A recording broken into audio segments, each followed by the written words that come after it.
is going on. I'm getting ready to go physical therapy, but I wanted to shout out to you before I left. And today I want to talk about you have worth and value too.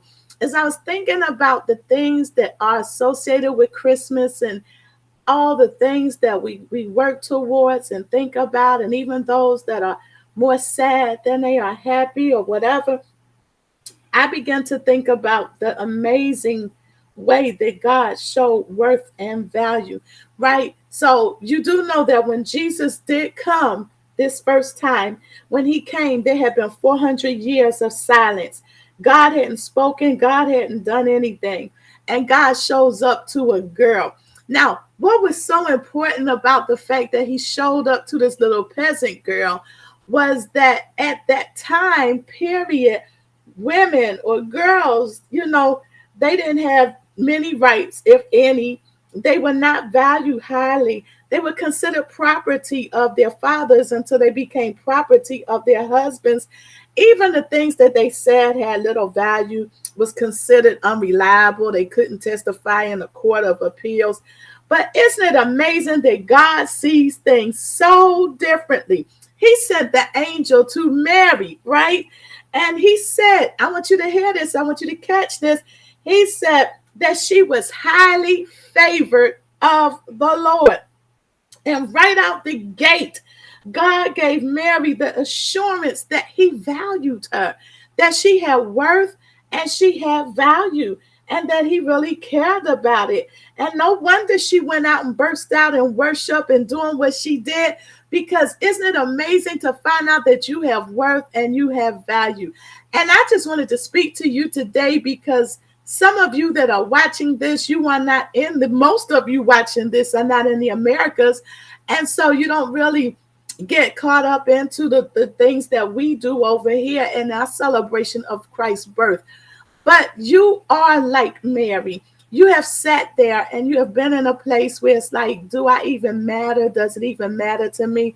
But guess what? As amazing as it is with all the hustle, bustling commercialism that's going on here in the United States, there are people that wonder the same thing. And as we count down to Christmas, I wanted to remind you that in God's well-laid plan, his strategic plan that he has set up for us, he took time to make sure that those of the lowest estate, the way others considered them, had worth and they had value. And I want you to know, as we approach the coming of Jesus on this season, to realize that he loves you. You have worth and value to him. You are just as special. And he wants you to carry the promise in you, just like Mary carried the promise inside of her. It's a glorious time to celebrate the fact that we serve a God that cares so much that he sent his son to remind us just how special we are to him. And so I'm not going to stay on here long, but as we approach the Christmas season, I know as we get a little closer, I'll probably do some of the things that you're looking for, like the 12 days of Christmas and going down into and Christmas carols and different things. But right now, I'm doing this countdown and I'm just thinking about all that this entailed, how God strategically laid out this plan, how God set specific things in motion. And none of it looked like we thought it was going to look. And even with who he chose to carry his word.